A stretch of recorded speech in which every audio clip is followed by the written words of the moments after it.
നിനക്ക് കുറച്ചുകൂടെ ക്ഷമ കാണിക്കാമായിരുന്നു. അതിന് ഞാൻ ക്ഷമയോടൊന്നും കാണിച്ചില്ലല്ലോ ഇന്ദ്ര. എന്റെ ചോരയിൽ പിറന്ന എന്റെ സ്വന്തം മക്കള് അവിടെ ആരും നോക്കാനില്ലാതെ കഴിയുന്ന കണ്ടപ്പോ ഞാൻ കുറച്ച് വൈകാരികമായി പ്രതികരിച്ചു എന്നുള്ളത് സത്യം. അതിപ്പോ എന്റെ സ്ഥാനത്ത് നീ ആയിരുന്നാലും അങ്ങനല്ലേ ചെയ്യൂ. പിന്നെ എന്റെ വണ്ടിക്ക് മുമ്പില് വഴി തടഞ്ഞു നിന്ന ബാനു അമ്മയെ അവിടുന്ന് ബലമായി തട്ടിമാറ്റിയ ഞാനല്ല, നിന്റെ അമ്മയാ സുശീലാന്റി.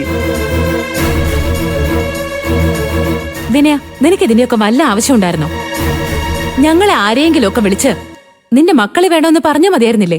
ഞങ്ങൾ ഇവിടെ കൊണ്ടുവന്ന് തരുമായിരുന്നല്ലോ. ഞാൻ പറഞ്ഞില്ലേ അനു, എന്റെ മക്കൾ അവിടെ ആരുമില്ലാത്തവരെ പോലെ കഴിയുന്നത് കണ്ടപ്പോഴുള്ളൊരു വിഷമായിരുന്നു എനിക്ക്. ശരി, ഇനിയിപ്പോ ഞാൻ ഇത്തിരി ആവേശം കാണിച്ചു പോയെങ്കിൽ നിങ്ങൾ എന്നോടൊന്ന് ക്ഷമിക്ക്. ഇനി എന്റെ മക്കളെ ഞാൻ നോക്കിക്കോളാം. അത് പറ്റില്ല.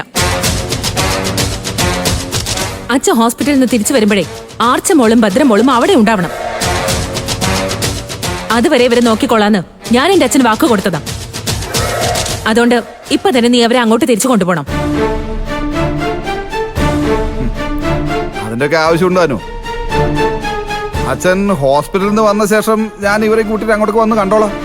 അതുപോലെ അത് പോരെ വിനയ. ഇവരിന്ന് അനുവിന്റെ വീട്ടില് തിരിച്ചെത്തിയേ പറ്റൂ.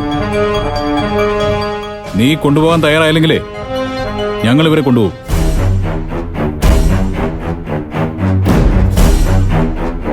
അത്രക്ക് വാശിയൊക്കെ വേണോ എന്താ? ഇവരെന്റെ മക്കളാ. ഇവരിപ്പോ ഉള്ളത് എന്റെ വീട്ടിൽ. ഇവിടെ നിന്ന് നീ അവരെ കൊണ്ടുപോകുന്നൊക്കെ പറഞ്ഞാ അത് വെറും വാക്കായി.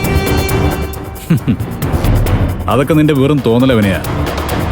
നീ ഇവരെ അവിടെ നിന്ന് ബലമായിട്ട് കൊണ്ടുവന്നിട്ടുണ്ടെങ്കിൽ അതുപോലെ ബലം പ്രയോഗിച്ച് ഞാൻ ഇവരെ തിരിച്ചു കൊണ്ടുവരിക്കും. മോനെ വിനയ, മക്കളുടെ പേരിൽ വെറുതെ വഴക്കുണ്ടാക്കാതടാ. മാഷ് ഹോസ്പിറ്റലിൽ നിന്ന് വരുന്നവരെ ഇവരവിടെ നിൽക്കട്ടെ. അതിനുശേഷം മാഷിന്റെ സമ്മതത്തോടെ നമുക്ക് നമ്മുടെ മക്കളെ തിരിച്ചു കൊണ്ടുവരാം. എന്റെ അച്ഛൻ പോയതുപോലെ തന്നെ തിരിച്ചു വരും വിനയ. പിന്നെ അച്ഛന്റെ അറിവോടെ മാത്രമേ നിനക്ക് നിന്റെ മക്കളെ തിരിച്ചു കൊണ്ടുവരാൻ പറ്റൂ. നീ ഇനി എന്ത് അധികാരം പറഞ്ഞാലും ഞങ്ങള് തീരുമാനിച്ചു വന്നെങ്കിൽ ഞങ്ങൾ കൊണ്ടുപോയിരിക്കും. ഓഹോ, അപ്പം ഭാര്യയും ഭർത്താവും കൂടി ഒരുങ്ങി വന്നിരിക്കുക അല്ലേ? എന്നാ പിന്നെ നിങ്ങളൊന്ന് കൊണ്ടുപോയി കാണിക്കും. വാ വാ വിനയ, വാ എടാ വിനയ, കൊണ്ടുപോടാ. വാ വാ വാ വാ, നടക്ക്. എടാ മോളെ മോളെ. ഇന്ദ്രേട്ടാ, വേണ്ട, അവൻ പോട്ടെ. നമുക്ക് മോനെ കൊണ്ടുപോ. അവന് മോനെ വേണമെങ്കിൽ വീട്ടിലേക്ക് വന്നോളൂ.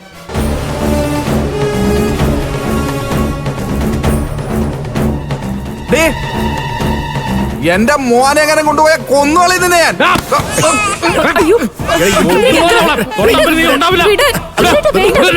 വെറുതെ പറയുന്നില്ലേ? എന്താടാ നീ ഇങ്ങനെ ആയിപ്പോയത്? നീ എന്താ എത്ര കിട്ടിയാലും പഠിക്കാത്തത്? നിന്നെ പോലെ തന്നെ എല്ലാവർക്കും അവരുടെ വാശിയ വലുത്. എടാ, നിന്റെ പെമ്മക്കളെ നീ തന്നെ അവിടെ കൊണ്ടാക്കിയത്. ഇനി കുറച്ച് ദിവസം കൂടി അവരൊന്ന് നോക്കട്ടെ. അത് വേണ്ടെന്ന് പറയാൻ നിനക്ക് യാതൊരു യോഗ്യതയില്ല. ശരി, കൊണ്ടുപോയിക്കോട്ടെ. വേഗം ആ രണ്ടെണ്ണത്തിനെ കൊടുത്തു വിട്ടിട്ട് എന്റെ മോനെ വാങ്ങിത്ത. എനിക്കെന്റെ മോൻ മതി, വേറെ ഒന്നും വേണ്ട.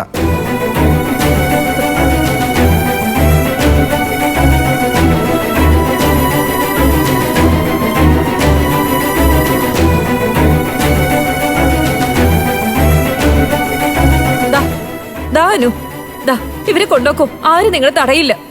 ഒയ്ക്കോ മക്കളെ. മുത്തശ്ശൻ വന്ന ശേഷം അച്ഛമ്മ നിങ്ങളെ കൂട്ടിക്കൊണ്ടുവരാം. മോളെ അനു, മോനിങ്ങിതാ.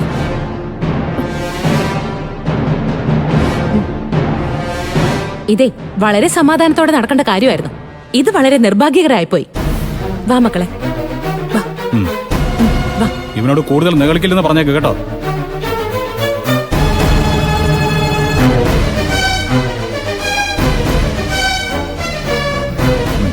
മോള് കേറ്.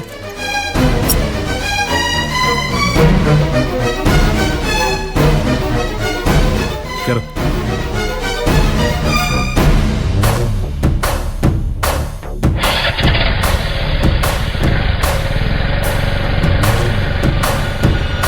വാ എന്റെ പൊന്നുവാ, ആടാ. ആര് വന്നാലും ഒന്നിനു വേണ്ടി നിന്നെ അച്ഛൻ വിട്ടു കൊടുക്കില്ലടാ. നീയാണ് എന്റെ സ്വത്ത്. നിനക്ക് വേണ്ടി വേറെ എന്തും അച്ഛൻ ഉപേക്ഷിക്കും, എന്തും. പാടാ. പിന്നെ എന്തിനാ വലിയ ഗീർവാണം മുഴക്കി നീ അവരെ കൂടി വെറുപ്പിച്ചത്? ഓരോന്ന് കാട്ടിക്കൂട്ടുമ്പോഴേ മറ്റുള്ളവരുടെ മുമ്പിൽ നീ വീണ്ടും തോക്കുക. ആര് പറഞ്ഞു വിനയം തോക്കുമെന്ന്? അമ്മതേ, അത് കണ്ട? നിങ്ങൾക്കറിയാലോ, ഞാൻ എൻ്റെ CCTV ക്യാമറയുടെ ആദ്യ വർക്ക് തുടങ്ങി വെച്ചത് ഇവിടെയാണ്.